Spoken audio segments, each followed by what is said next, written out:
கர்த்தருடைய பரிசுத்தமான நாமம் மகிமைப்படுவதாக. நாம் ஆண்டவருடைய வார்த்தைக்கு நேராய் கடந்து செல்லலாம். கர்த்தர் நல்லவர், அவர் கிருபை என்றும் உள்ளது. அல்லேலூயா. நிச்சயமாகவே எத்தனை தடைகள் இருந்தாலும் அந்த தடைகளை தாண்டி இந்த இடத்துல வந்து தேவனுடைய ஊழியத்தை நிறைவேற்றுவதற்கு தேவன் உதவி செய்திருக்கிறார். நான் பேசுகிறது உங்களுக்கு சத்தம் கேட்குதில்ல? ஓகே, நீங்கள் எல்லாரும் அமைதியாக இருந்தீங்கன்னா நான் பேசுகிறது கேட்கும், பேசுனீங்கன்னா கேட்காது. ஆமாம், கொடுக்க சின்ன பிள்ளைங்க அப்படி தானே, அவங்க சத்தம் போட்டால் மட்டும் அமைதியாக்கணும், போதும். கவனிங்க, அடுத்த வாரம் ஒரு அறிவிப்பு. அடுத்த வாரம் 28ஆம் தேதி ஞாயிற்றுக்கிழமை முக்கியமான ஒரு நபருக்கு பிறந்த நாள் நம்ம சபையில். யாராக இருக்குன்னு நீங்கள் நினைக்கிறீங்க? எனக்கா? என்னம்மா சொன்னீங்க? ஓ அப்படியா? எல்லாரும் என்னையே சொல்கிறீங்களே, அவ்வளோ அன்பார். அல்லேலூயா. சரி, எனக்கு தான் ஒரு கணங்கள் சொல்ல போனால் அப்படி தான் வசனம் சொல்லுகிறது. கணவனும் மனைவியும் எப்படி இருக்கிறாங்க? ஒரே சரீரமாக இருக்கிறாங்க. எப்படி இருக்கிறாங்க? இப்போ கண்டுபிடிங்க யாருக்கு பிறந்த நாள்னு. அல்லேலூயா. இந்த மனைவிக்கு பிறந்த நாளாக இருக்கிறதுனால அடுத்த வாரத்தில் எல்லாருக்கும் உணவு ஆயத்தமாக்கப்பட்டிருக்கிறோம். அதனால் நீங்கள் அடுத்த வாரமும் இதே மாதிரி எல்லோரும் வந்துடணும். நிச்சயமாகவே தேவன் ஒரு சிறப்பான நாளாக இந்த நாளை நமக்கு ஆசீர்வதித்து கொடுப்பாராக. ஆண்டவருடைய நாமம் மகிமைப்படட்டும். இந்த காலகட்டத்தில் நிச்சயமாகவே இப்படிப்பட்ட ஒரு ஊழியத்தை நிறைவேற்றுவதற்கு ஒரு ஊழியனுக்கு மாத்திரம் அர்ப்பணிப்போ, ஒரு ஊழியனுக்கு மாத்திரம் ஆர்வமும் இருந்தால் பத்தாது. அவங்களுக்கு ஒத்துழைப்பு கொடுக்குற மனைவி கண்டிப்பாக வேணும். அதே ஆப்போசிட்டில் பார்த்தாலும் அப்படி தான். இன்றைக்கி மனைவி வந்து தேவ சமூகத்தில் நல்ல உறுதுணையாக இருந்து தேவ பிரசன்னத்தில் இணைந்திருக்கணும்னு சொல்லி மனைவி விரும்பினாலும் அதுக்கு கணவருடைய ஒத்துழைப்பு வேணும். இன்றைக்கி பலவிதமான நெருக்கடிகள் நிறைந்த இந்த உலகத்தில் தேவனுடைய சித்தத்தை நிறைவேற்றுவதற்கு ஆட்கள் மிக மிக குறைவு. அப்படிப்பட்ட நாட்களில் ஆண்டவர் நமக்கு நல்ல ஒரு சகோதரியாக, உங்களுக்கு ஒரு சகோதரியாக இந்த நாளில் தந்தது ஆண்டவருடைய நாமத்திற்கு மகிமை. அதனால் அந்த நாளில் நீங்கள் எல்லோரும் வந்து ஆண்டவருடைய நாமத்தை மகிமைப்படுத்தணும்னு விரும்புகிறேன். தொடர்ந்து தேவ சித்தம் நிறைவேறும்படியாக நம்ம தேவனுடைய வார்த்தைகளுக்கு நேராக கடந்து செல்ல வேண்டும். ஆண்டவருடைய வார்த்தை உண்மையாகவே விடையை தருகிறதா இருக்கிறது. ஆண்டவருடைய வார்த்தை என்ன தருது? விடை, விடை, விடை, answer. The word of God is answer. நான் நேற்றைய தினத்தில் கூட குழுவில் அந்த கான்ஃபரன்ஸ் ப்ரேயரில் செய்தி கொடுக்கும்போது கூட இந்த வார்த்தையை சொன்னேன். நமக்கு எப்பொழுதுமே நாம் விடை உள்ளவர்களாக இருக்க வேண்டும். ஆன்சர் நம்மக்கிட்ட எப்பயுமே ஒரு ஆன்சர் இருக்கணும். நான் அடிக்கடி சொல்லுவேன், அந்த ஆன்சர் இருக்கிற மாதிரி நீங்கள் பழகிட்டீங்க அப்படின்னா நீங்கள் எதை குறித்துமே கவலைப்பட மாட்டீர்கள். நீங்கள் எதை குறித்துமே எந்த பிரச்சனைகளோ, எந்த போராட்டங்களோ, எந்த பலவீனங்களோ எதுவுமே நம்மளை சோர்வடைய பண்ணாது. எதுவுமே நம்மளை என்ன பண்ணாது? சோர்வடைய பண்ணாது. அந்த அளவுக்கு ஒரு விடை, அந்த விடை தான் நம்மளுடைய தேவனுடைய வார்த்தை. ஏன்னா எல்லாவற்றிற்கும் காலம் சமீபமாக இருக்கிறது. இன்னைக்கு காலகட்டம் பார்த்துட்டு இருக்கிறோம் அப்படின்னா இந்த உலகத்தினுடைய முடிவு மிக வேகமாக நடந்து கொண்டிருக்கிறது. மிக வேகமாக தேவன் தந்த தீர்க்க தரிசனங்கள் எல்லாம் கடைசி காலத்தில் அவர் என்னது நடக்கும், அவருடைய வருகைக்கு அடையாளமாக நடக்கும் என்று சொல்லி என்னென்ன காரியங்களை அவர் சொன்னாரோ, வாக்குரைத்தாரோ அது எல்லாமே நடந்து கொண்டிருக்கிறது. நடந்து முடிக்க வேண்டிய சூழலுக்குள்ள வந்திருக்கிறோம். அப்போ தேவனுடைய வருகை ரொம்ப மிக மிக சமீபமான இந்த காலகட்டத்தில் நாம் தேவனுக்கு பிரியமாய் வாழ்ந்தே ஆக வேண்டிய ஒரு சூழலுக்குள்ளாக இருக்கிறோம். இந்த காலகட்டத்திலும் கூட நாம் இன்னமும் மனம் போன போக்கில் ஏதோ வாழ்கிறோம் அப்படிங்கிற ஒரு சிந்தையில் வாழ்ந்தோம் அப்படின்னு சொன்னால் நிச்சயமாகவே அதில் தேவன் பிரியமாக இருக்க மாட்டார். தேவன் அவருடைய இரத்தத்தை நமக்காக சிந்திருக்கிறார். அவருடைய சரீரம் நமக்காக பிற்கப்பட்டிருக்கிறது. அவருடைய ஆசீர்வாதங்களுக்கு பங்குள்ளவர்களாக இருக்கிறோம் அப்படின்னா அதில் கொஞ்சமாவது அந்த கதவை விட்டு இந்த பக்கம் வந்துருங்க. கதவை அந்த பக்கம் உட்காராதீங்க, இந்த பக்கம் வந்துருமாப்பா. பாப்பா தள்ளி உட்காருங்க. இவ்வளோ இடம் இருக்குது, இந்த பக்கம் வாங்க. குட்டி பிள்ளைகள் அந்த பக்கம் வாங்க. கவனிங்க. அப்போது ஆண்டவருடைய வருகைக்கு முன்னாடி, ஆண்டவருடைய வருகைக்கு ஆயத்தமாக வேண்டும் என்று சொல்லி பலர் பிரசங்கத்தை நீங்கள் கேள்விப்பட்டிருப்பீங்க. நான் என்ன சொல்கிறேன், ஆண்டவருடைய வருகைக்கு முன்னாடி ஆண்டவர் விரும்புகிற மாதிரி கொஞ்சம் வாழ்ந்துருங்களேன். அல்லேலூயா. ஆண்டவர் விரும்புகிற மாதிரி கொஞ்சமாவது என்ன பண்ணிருங்க. இதுக்கு முன்னாடி நம்ம எங்கே இருந்தோம்? இந்த பூமியில் பிறப்பதற்கு முன்பதாக நாம் தேவனோடு கூட இருந்தோம். ஆவியாக தேவ சமூகத்தில் இருந்தோம்னு வேதம் சொல்லுகிறது. ஆதி முதற்கொண்டு இருந்தோம். ஆதி முதற்கொண்டு அவரோடு கூட இருந்தோம். ஒரு குறிப்பிட்ட நாட்கள் ஆண்டவர் நம்மளை பூமியில வாழும்படி அனுப்புகிறார். திரும்பவும் நம்மளுடைய நாட்கள் இங்க முடிந்த பிறகு யாருடைய சமூகத்துக்கு தான் போக போறோம்? தேவனுடைய சமூகத்துக்கு தான் போக போறோம். நமக்கு நிலையான ஸ்தலம் அதுதான். காண்கிற இந்த உலக மாயை, காணாத அந்த உலகம் தான் நம்மளுக்கு நித்தியமாக இருக்கிறது. ஆண்டவர் என்ன நினைச்சாருன்னா, நீங்க நல்லா கவனிச்சிக்கணும். நான் யோசிப்பேன், ஆண்டவரே ஏற்கனவே நாங்கள் எங்கே தான் இருந்தோம்? உங்கள் கூட தான் இருந்தோம். திரும்பி எங்கே தான் இருக்க போகிறோம்? இனி காலங்காலமாக உங்களை கூட தான் இருக்க போகிறோம். அப்போ அப்படியே இருந்திருக்கலாமே. எதுக்கு இந்த இடையில ஒரு ஒரு என்ன சொல்கிறது, ஒரு கேப்பு, இடையில கொஞ்ச நாள் எங்களுக்கு ஒரு மனித பிறவியை கொடுத்து இந்த பூமியில் போய் கொஞ்ச நாள் வாழ்ந்துட்டு வான்னு சொல்லி எதுக்கு இந்த கேப்? எதுக்காக இந்த ஒரு 60 வருஷம், ஒரு 80 வருஷம், ஒரு 100 வருஷம் இந்த பூமியில நம்ம வாழ்கிறோம்னு வச்சுக்கிட்டா கூட, ஏன் நம்ம இதுக்கு முன்னாடி அனாதி காலமாக தொன்று தொட்டு தேவ சமூகத்தில் தான் இருந்தோம். ஆண்டவரோட பிள்ளையாக, ஆண்டவருடைய மடியில் தேவனுடைய பிள்ளைகளாக, பரிசுத்தவான்களாக அங்கே தான் இருந்தோம். நிறைய பேருக்கு அந்த சத்தியமே என்ன தெரியாது. நிறைய பேருக்கு என்ன சத்தியம் தெரியும்னா, நம்ம மரித்த பிறகு தேவ சமூகத்துக்கு போவோம் அப்படிங்கிற சத்தியம் தெரியும். ஆனால் நீங்கள் பிறக்கிறதுக்கு முன்னாடியே அவருடைய சமூகத்தில் தான் இருந்தீங்கிற சத்தியம் யாருக்கு தெரியும்? எத்தனை பேருக்கு தெரியும் சொல்லுங்க பார்ப்போம். எனக்கே தெரியாது. ஒரு வருஷத்துக்கு முன்னாடி எனக்கும் தெரியாது. நம்ம என்ன நினைச்சிட்டு இருக்கிறோம், அது வரைக்கும் நம்ம இந்த உலகத்தில் உயிராக இல்லை. அப்போதான் உயிர் ஒரு தாயினுடைய வயிற்றில் கருத்தரித்து ஒரு குழந்தையாக பிறந்து நம்ம வாழ்ந்துட்டு இருக்கிறோம் நம்ம நினைக்கிறோம். ஆனால் வேதத்தை நீங்கள் நன்றாய் ஆராய்ந்து வாசிச்சிங்க பார்த்தீங்க அப்படின்னா, நம்மெல்லாம் பிறக்கிறதுக்கு முன்னாடி இப்போ விஷன் பிறந்து 3 வருஷம் ஆயிடுச்சா? 2000 எத்தனை வருஷத்துக்கு பிறந்தாவன்? யாரோ பிள்ளை, நமக்கு என்ன அப்படிங்கிற மாதிரி இருக்குது. எனக்கும் தெரியல, பெத்த எனக்கும் தெரியல. ஆமாம், 2020 தான் விஷன் இந்த பூமிக்கு பிறந்தான்னு நம்ம நினைக்கிறோம். ஜாகினாது 2020. அப்போ 2019, 2018, 2017 ஜாகின் இருந்தானா இல்லையா? என்ன பாஸ் இவ்வளோ பாய்? அந்த பாயிண்ட் இங்கே இல்லை, இங்கே ஜாகினாக இல்லை. ஆனால் இதே பேர் வச்சு ஜாகின்கிற அந்த பேரில் பரலோகத்தில் தேவ சமூகத்தில் இருந்தான். அல்லேலூயா. இங்க இருக்கிற ஜாகினுக்கு மாத்திரம் இல்ல, நீங்க எல்லாருமே அப்படிதான். 1993 தான் நான் இந்த உலகத்துல பிறக்கிறேன். ஆனா 1989, 88 நான் தேவனோடு கூட பரலோகத்துல இருக்கிறேன்.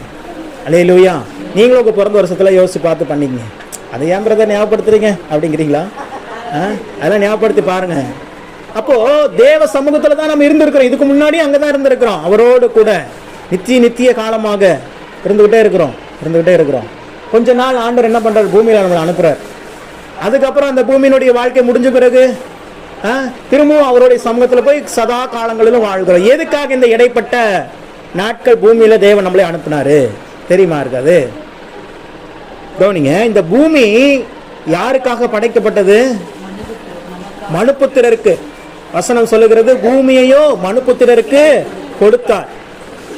அப்போ உங்களுக்கு ஒரு ஆசீர்வாதத்தை உங்களுக்கு என்று ஆண்டவர் என்ன பண்ணிட்டாரு? இது ஒரு ஆசீர்வாதம். இந்த பூமி நமக்கு ஒரு ஆசீர்வாதம் எத்தனை பேர் நினைக்கிறீங்க? இந்த பூமியிலே இந்திய தேசம் ஒரு பெரிய ஆசீர்வாதம் எத்தனை பேர் நினைக்கிறீங்க? அல்லேலூயா. பல தேசங்களுக்கு போயிட்டு வந்தவங்களுக்கு தெரியும், இல்லைன்னா பல தேசங்களை குறித்து தெரிஞ்சவங்களுக்கு தெரியும். இந்திய தேசம் வந்து பார்த்தீங்கன்னா மிகப்பெரிய ஒரு ஆசீர்வாதமான தேசம். நீங்க இப்படியே அப்படியே அந்த மிடில் ஈஸ்டுக்கெல்லாம் போயிட்டீங்க அப்படின்னா அங்க இருக்கிற வெயில்லாம் உங்களால தாங்கவே முடியாது. அரபு நாடுகளில் வேலை செய்யறவங்களை கேட்டு பாருங்க. துபாய், சவுதி அரேபியா, குவைத் இந்த போன்ற தேசங்கள்லாம் அவ்வளவான வெயில், அவ்வளவான வாட்டி வதைக்கிற வெயில்ல தான் மக்கள் என்ன பண்ணிட்டு இருக்கிறாங்க, வேலை செய்து கொண்டு இருக்கிறாங்க. அந்த வெயில் என்ன பண்ண முடியாது, அவங்களால தாங்கிக்கவே முடியாது. நம்மளா போனோம்னா சுத்தமா அவ்வளவுதான், சுருண்டு விழுந்துருவோம். நம்ம ஊர் வெயிலே நமக்கு தாங்க மாட்டேங்கிறோம். அப்படியே கொஞ்சம் இந்த பக்கம் வெஸ்டர்ன் கண்ட்ரிஸ்குள்ள போயிட்டீங்கன்னா நடுங்க வைக்கிற குளிர். ரஷ்யாலாம் போயிட்டீங்க அப்படின்னா, அப்பா தம்பி இருறா கொஞ்ச நேரம், அதுல வேற ஒரு 3 பேர் பாக்குறாங்கடா வாரம். அல்லேலூயா. கவனிங்க. ஆமா, ரொம்ப நாள் கழிச்சு நம்மளுடைய வியூஸ் போன வாரம் செய்தி வந்து பாத்தீங்கன்னா 110 தாண்டிருச்சு. அல்லேலூயா. பாருங்க, இங்க இருக்கிறவங்களை விட நம்மளுடைய செய்தியை வெளியிலிருந்து கேட்கறவங்க அதிகம். கண்டிப்பா இங்க இருக்கிறவங்க யாரும் செய்தி கேட்க மாட்டீங்க. வீடியோல போயிடும் தெரியும், என்ன இங்க பேசினதான் அங்கேயும் பேசுறதுக்கு போறாரு, புதுசாக பேசுறதுக்கு போறாரு, அப்படிதானே? அல்லேலூயா. அப்போ வெளியில இருந்து பாக்குறவங்க, இங்க இருக்கிறவங்கள ஒரு 5 பேர் பார்த்தா கூட வெளியில இருக்கிறவங்க 95 பேர் பாக்குறாங்க, அந்த வார்த்தைகளை கேட்கறாங்க. அந்த வார்த்தைகள் அவங்களுக்கு ஆசீர்வாதமா இருக்கு. ஒரு வாரம் பாருங்க, ஏதோ ஒரு போன் ப்ராப்ளமோ ஏதோ ஒரு இதனால ரெக்கார்ட் பண்ண முடியல. உடனே ஒரு சகோதரர் ஜெயசீலன்னு சொல்லி திருநெல்வேலியிலிருந்து கால் பண்ணிட்டார். பாஸ்டர், உங்க செய்தி வாரம் நாங்க முழுமையா குடும்பத்தோட உட்காந்து கேட்கிறோம் அந்த யூடியூப்ல. ஏன் இந்த வாரம் நீங்கள் செய்தி கொடுக்கல? நான் எங்கே இருக்கிறேன்? நான் டிமார்ட்டுக்குள்ளே இருக்கிறேன், பொருள் வாங்கிட்டு இருக்கிறேன். உடனே ஃபோன் வந்துருச்சு, ஏதோ புது நம்பராக இருக்குது அப்படின்னு அட்டன் பண்ணிட்டேன். அவர் சொல்கிறாரு, பாஸ்டர் ஜெய்சீலன்னு சொல்லி நான் பேசுகிறேன் பாஸ்டர், நான் உங்கள் யூடியூப் சப்ஸ்கிரைபர், எங்களுக்கு உங்கள் செய்தி ரொம்ப ஆசீர்வாதமாக இருக்குது, நாங்கள் வாரம் வாரம் கேட்டுட்ருக்குறோம், இந்த வாரம் ஏன் பாஸ்டர் இன்னும் அப்லோட் பண்ணல? இல்லை பிரதர், இந்த நான் சத்தமாக பேச முடியல, ஏன்னா அங்கே பக்கத்தில் எல்லாம் டிமார்ட்டில் எல்லாம் பொருள் வாங்கிட்டு இருக்கிறாங்க. இல்லை பிரதர், இந்த வாரம் கொஞ்சம் ஃபோன் மொபைல் ரிப்பேர் ஆகி போச்சு, அடுத்த வாரம் கண்டிப்பாக அந்த செய்தி. சரி பாஸ்டர், ஒன்றும் பிரச்சனை இல்லை, இந்த வாரம் என்ன செய்தி கொடுத்துங்க சொல்லுங்கன்ட்டார் பொசுக்குன்னு. ஐயோ இல்லை, இவ்வளோ ஒரு இடத்துல இங்கே வேறு நின்றுட்டு இருக்கிறேன், நீங்கள் வேறு செய்தியை சொல்லுங்கிறீங்களே. நானும் அப்புறம் வேறு வழி இல்லை, ஏன்னா தேவனுடைய வார்த்தையின் மீது தாகமாக இருக்கிற ஜனங்களாக. இப்போ கூட இந்த மெசேஜ் அவர் கேட்பாரு, அதுக்காக தான் நான் அவர் சொல்கிறேன். தேவனுடைய வார்த்தையின் மேலே எவ்வளோ வாஞ்சியாக இருக்கிறாரு பாருங்களேன். சரி, நீங்கள் அப்லோடு தான் பண்ணல, பரவாயில்ல, இப்போ என்ன போன வாரம் செய்தி கொடுத்தீங்க அதை சொல்லுங்க அப்படின்ட்டார் பொசுக்குன்னு. அப்புறம் நான் அப்படியே கூட எல்லாம் பக்கமாக வச்சுட்டு டிமார்ட்டில் ஒரு ஓரமாக போய் உட்காந்துட்டு, பிரதர் அப்படின்னு சொல்லிட்டு நான் என்ன செய்தி கொடுத்தனோ அதை அப்படியே எவ்வளோ தூரம் என்னால் சுருக்கமாக சொல்ல முடியுமோ அப்படியே முழுமையாக சொல்லிட்டே இருந்தேன். அல்லேலூயா. ஏன்னா அவங்க குடும்பத்தோடு உட்கார்ந்து கேட்குறாங்க. அவங்க சொல்கிறாங்க, என் சபை முடிஞ்சோடனே பாஸ்டர் போன ஒன்றுமே ஃபோனை எடுத்தோடனே உங்களுடைய மொபைலில் தான் பார்ப்போம் அப்படிங்க. நீங்கள் அப்படி பார்க்கவே வாய்ப்பு இல்லையே, ஏன்னா நான் அப்லோட் பண்ணுறதுக்கே லேட் ஆயிருமே. இல்லை, முந்தின வாரத்தை போன வாரத்தை இந்த வாரத்தில் பார்ப்பார், ஏன்னா நான் அப்லோட் பண்ணுறதே நைட் ஆயிரும். அதனால் அப்போ அவர் சொல்கிறார், தேவனுடைய வார்த்தைகள் அவ்வளோ ஆசீர்வாதமாக. எங்கேயோ திருநெல்வேலி நான் முகத்தில் பார்த்ததில்லை, அவர் வேணா கூட என்னை வீடியோவில் பார்த்துருக்கலாம், ஆனால் அவரை நான் பார்த்ததே இல்லை. ஆனால் அந்த வார்த்தை எப்படி கொண்டு போய் சேர்க்குது பாருங்க ஜனங்களிடத்தில். அந்த வார்த்தை அவர்களுக்கு ஆசீர்வாதமாக இருக்கிறது. அப்போ கவனிங்க, அப்போ இந்த பூமியை தேவன் மனுபுத்திரருக்கு என்று கொடுத்தார், இந்த ஆசீர்வாதமான கொடுத்தார். நிறைய பேருக்கு ஒரு கேள்வி, ஏன் சைனாவிலும் ஏன் இந்திய தேசத்தில் மட்டும் மக்கள் தொகை அதிகம்? ஏன் மக்கள் தொகை அதிகம்? மற்ற நாடுகள், வளர்ந்த நாடுகள் கூட எடுத்துக்கிட்டீங்க அப்படின்னா, அமெரிக்கா தேசமாகட்டும், மற்ற நாடுகள்லாம் பார்த்தீங்கன்னா இது ரஷ்யாவாகட்டும், மற்ற எந்த நாடுகள் எடுத்தாலும், ரஷ்யா உலகத்திலேயே பெரிய நாடு, பெரிய நிலப்பரப்பை கொண்ட நாடு ரஷ்யா. ஆனாலும் அங்கே கூட மக்கள் தொகை கம்மி தான். ஆனால் இந்திய தேசத்திலும் சைனா தேசத்திலும் ஏன் மக்கள் தொகை அதிகம் அப்படின்னு கேட்குறாங்க. அதுக்கு ஒருத்தர் சொல்கிறாரு, சைனாக்காரங்களும் இந்தியாக்காரங்களும் அடங்கவே மாட்டாங்க அப்படிங்கிறான். அட பாவி, அப்படிலாம் ஒன்றும் இல்லை. அவர்களாம் அதை வச்சு பேசுகிறான், அதை வச்சு ஒரு டிபேட் நடத்துகிறாங்க. டிபேட்னா பட்டிமன்றம் நடத்துகிறாங்க. என்ன காரணம் அப்படின்னு சொல்லி. அப்படிலாம் ஒன்றும் இல்லை. எல்லா கால சூழ்நிலைகளும் இங்கே கலந்துருக்கும். இந்திய தேசத்திலும் சரி, சைனாவிலும் சரி, ஒரு குறிப்பிட்ட காலம் மழை காலமாக, ஒரு குறிப்பிட்ட காலம் வெயில் காலமாக, ஒரு குறிப்பிட்ட காலம் குளிர்காலமாக எல்லாரும் வந்து தங்கி வசித்து மகிழ்ச்சியா இருக்கக்கூடிய ஒரு நல்ல கால சூழ்நிலை இந்திய தேசத்திலும் சீனாவிலும் இருக்குது. அதனால ஜனங்கள் வந்தவங்க என்ன பண்ணிட்டாங்க, இந்த இடம் மாதிரி வேற இடம் நல்ல இடம்னு சொல்லிட்டு இங்கேயே தங்கிட்டாங்க. இங்கேயே தங்கி குடும்பத்தை என்ன பண்ணிட்டாங்க, பெருக்குனதுனால இங்க மக்கள் தொகை அதிகம். அல்லேலூயா.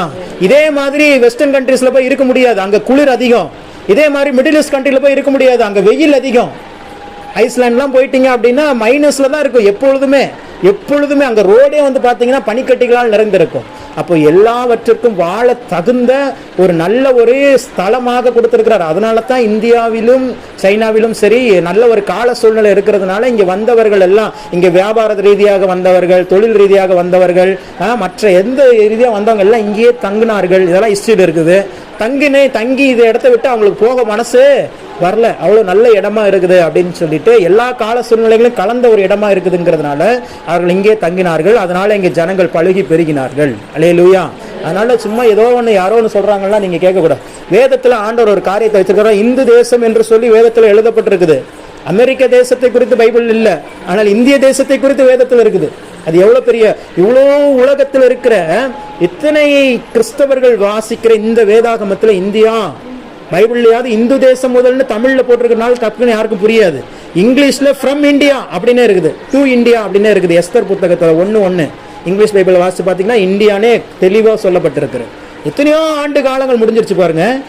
கிறிஸ்துவுக்கு முன்னாடி ஒரு 4000 வருஷம், கிறிஸ்துவுக்கு அப்புறம் இப்போது 2025 வருஷம், கிட்டத்தட்ட ஒரு 6000 வருஷம் சரித்திரத்தில் இந்தியாங்கிற அந்த தேசத்தை ஆண்டவர் வேதத்தில் வைத்திருக்கிறார் என்று சொன்னால் அந்த தேசம் முக்கியத்துவம் வாய்ந்த தேசம். அந்த தேசத்தில் நீங்களும் நானும் இருக்கிறோம் என்று சொன்னால் அதை விட ஆசீர்வாதமான ஒரு காரியம் எதுவுமே இல்லை.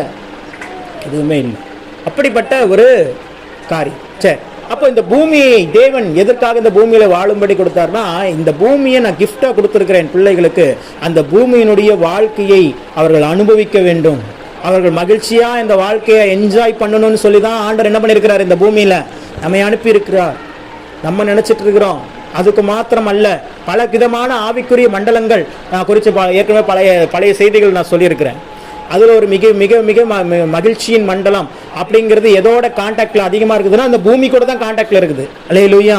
அப்போ அந்த பூமி தேவனுடைய பிள்ளைகளுக்கு ஆசீர்வாதமான ஒரு ஸ்தலமாக கொடுக்கப்பட்டதுனால இதை நீ எப்படியாவது, நம்ம வீட்டில் இருக்காங்க பாருங்க, புதுசாக திருமணமான மனைவி பிள்ளை கணவன் இருக்காங்க பாருங்க, அது ரொம்ப கொடுமையான ஒரு விஷயம். மனைவி என்ன பண்ணிடுவாங்க, ரொம்ப விருப்பப்பட்டு சமைச்சிருவாங்க. அந்த சாப்பாடு நல்லா இருக்காதுங்கிறது அவங்களுக்கு பாவம் தெரியாது. அல்லேலூயா.